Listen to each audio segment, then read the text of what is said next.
Hello everyone, welcome back again to my YouTube channel. My name is Kevin Saili. Pada YouTube channel ini teman-teman akan menemukan informasi yang menarik seputar cryptocurrency. So if you like cryptocurrency, make sure kalian subscribe channel ini. Teman-teman, welcome back again di quick update. Kali ini kita akan bahas untuk XRP karena kebetulan memang seharusnya sehabis kita ngebahas Luna itu harusnya masuk ke XRP ya. Dan by the way, buat teman-teman yang belum tahu, ini sebenarnya adalah mungkin kita bisa bilang saya ngubah sedikit cara upload YouTube video saya. Jadi saya pengen teman-teman di sini supaya bisa dapetin update yang lebih mungkin lebih terupdate lah. Istilahnya kalau saya bahas Luna ya nanti kita bahas Luna lagi. Jadi teman-teman bisa dapetin informasi technical analysis based on satu koin atau lebih dari satu koin, which is ya setiap bulan saya pengennya kita bakal ada update rutin koin ya. Jadi ada 4-5 koin yang kita bakal update rutin setiap harinya, dan mungkin di Sabtu atau Minggu ada koin-koin pilihan yang saya update. Kayak misalkan contoh kemarin kita bahas Zilliqa gitu, karena kebetulan memang ada momentum juga. Dan by the way teman-teman, Zilliqa itu berhasil mencapai 1000 likes ya. And I wanna say thank you very much buat teman-teman yang udah support YouTube channel saya, yang udah support dan memberikan likes pada video Zilliqa ini, which means Zilliqa akan menjadi satu koin yang akan kita bahas pada rutin update di YouTube video saya atau YouTube channel saya bulan depan, di bulan April ya. Jadi Zilliqa salah satunya. Nanti sistem pembahasannya sama kayak gini ya teman-teman. Jadi Luna ketemu XRP, ketemu Phantom, habis itu ketemu Thorchain, ulang lagi ketemu Luna, ketemu XRP, ketemu Thorchain, dan ketemu harusnya ini XRP, Phantom, Thorchain, Luna. Habis itu sekarang XRP lagi ya. Lebih kurang nanti kita akan update seperti itu. So, kalau misalnya teman-teman di sini pengen XRP menjadi bagian daripada update rutin untuk bulan April, make sure kalian juga bantu XRP mencapai 1000 likes. Alright? So, let's dive into the technical analysis of XRP. First of all, saya pengen start dari time frame weekly dulu. Jadi sebenarnya ini sedikit review aja buat teman-teman. Sebelumnya saya melakukan analisis menggunakan teknik Elliott Wave Theory ya, atau teori Elliott Wave di sini.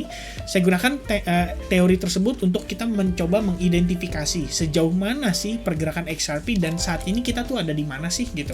So far kalau misalnya saya lihat kita baru finishing wave 3 pada kisaran bull run di pertengahan April sebelum terjadi dump yang besar-besaran pada si Bitcoin. And then setelah wave 3 tersebut kita so far bergerak dalam kondisi korektif dan cenderung membentuk yang namanya descending triangle pattern. Well, kalau misalnya base-nya adalah teori Elliott Wave, biasanya ketika terbentuk triangle pattern itu cenderung bergerak dalam 5 wave, which is ini adalah wave A, B, C, and then ada wave D, baru wave E, before akhirnya kita decide either itu dia breakout atau justru malah breakdown dari si triangle wave ini. Triangle pattern ini.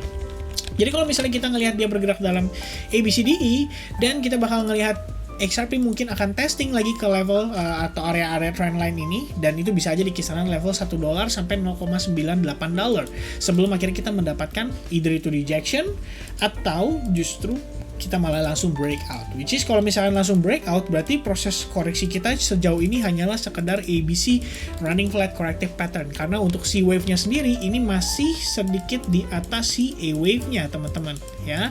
Jadi ini adalah satu consideration yang saat ini saya perhatikan pada pergerakan XRP terutama untuk mid to long term.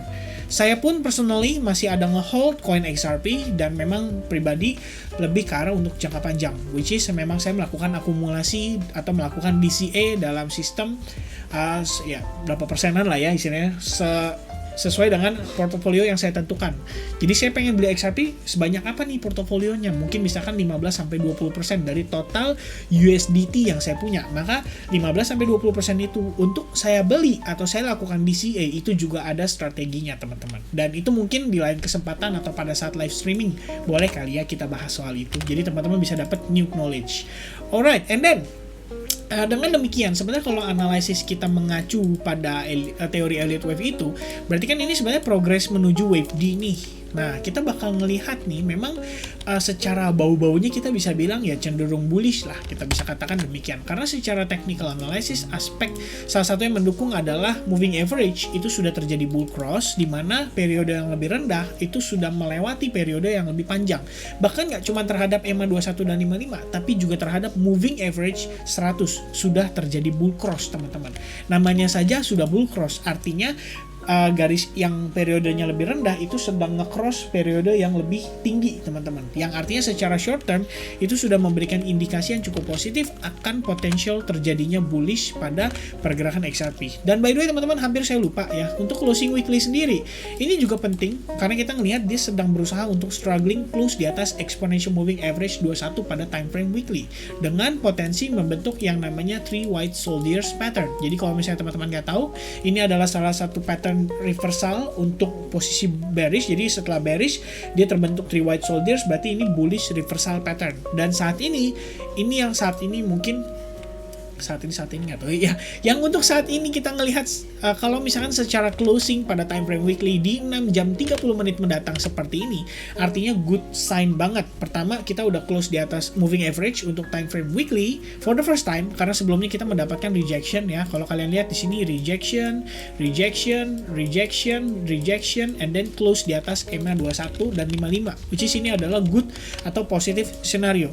Selain itu juga merupakan juga bisa dikatakan mengkonfirmasi Three River Morningstar yang terbentuk serta testing atau potential higher low pada pergerakan sebelumnya. Jadi memang secara time frame weekly ada beberapa indikasi positif dan mudah-mudahan XRP memberikan restu teman-teman ya, serta Bitcoin juga memberikan restu gitu. Kalau Bitcoin bisa close back di atas 45.000, maybe XRP juga bakal dapat impact-nya teman-teman. Nah, so far kalau misalnya secara time frame daily, ini kita udah berhasil close di atas trend line dan sudah melalui proses retestnya, dan saat ini kita masih terpantul. Jadi yang saat ini saya pengen ingetin ke teman-teman atau pengen remind ke teman-teman adalah di tengah ini itu terhadap si ascending channel terdapat sebuah trend line lagi, dan so far kita udah testing di trend line tersebut beberapa kali. Ada 1, ada 2, ada 3, dan ada 4 kali ya. Jadi makin lama kita harusnya makin ketahan nih, dan kalau misalkan penurunannya berarti nggak signifikan banget, I think there is a potential kita bisa ngelihat dia at least untuk rebound lagi sampai kisaran level $0.85 terdekatnya ya, which is ini memang masuk akal karena sekarang 0.83 gitu. Dan bagian atasnya sendiri di kisaran level $0.88. Di sini memang terdapat semacam resistance juga ya berdasarkan pergerakan sebelumnya.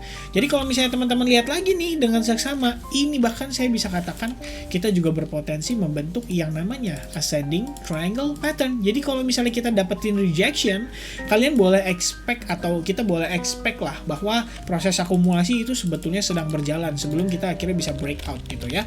Jadi kalau lihat sekilas ini kan jatuhnya jadi seperti yang namanya ascending triangle pattern teman-teman. Dan kalau ascending triangle pattern itu jelas harusnya potensi pergerakannya lebih ke arah bullish ya, lebih kurangnya kayak gini teman-teman ya. Biasanya terjadi prosesnya itu sekitar 5 wave, jadi ada 1, 2, 3, 4, dan 5, habis itu baru kita menentukan direction.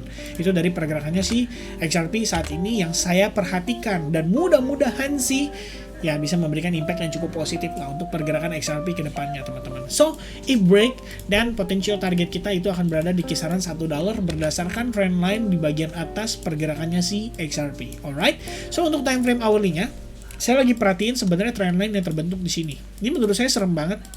Karena kita tuh udah benar-benar di bawahnya gitu loh teman-teman ya.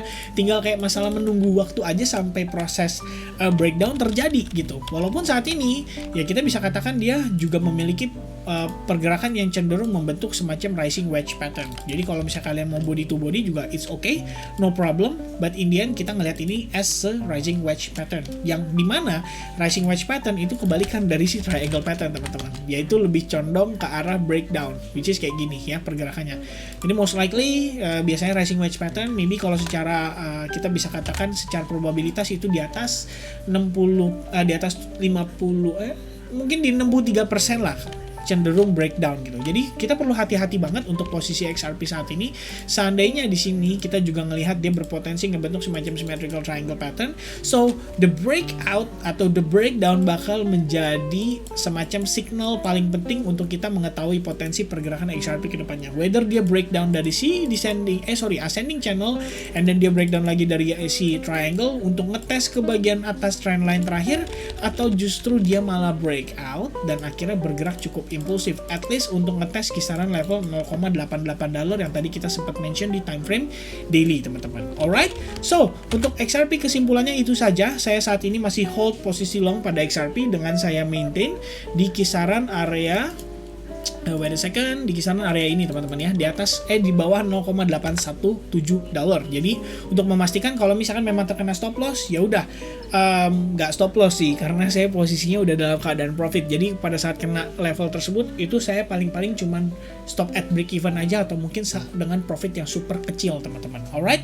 so I think itu aja update saya untuk pergerakan si XRP. Mudah-mudahan bisa bermanfaat dan manfaatnya bisa positif buat teman-teman sekalian. Tentunya kalau misalnya teman-teman sekali lagi saya pengen remind, kalau suka dengan update XRP dan pengen XRP berada di update rutin next month, then help XRP to reach 1000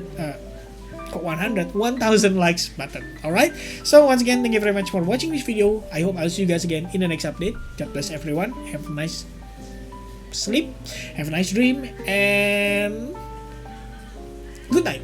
Cheers, bye bye.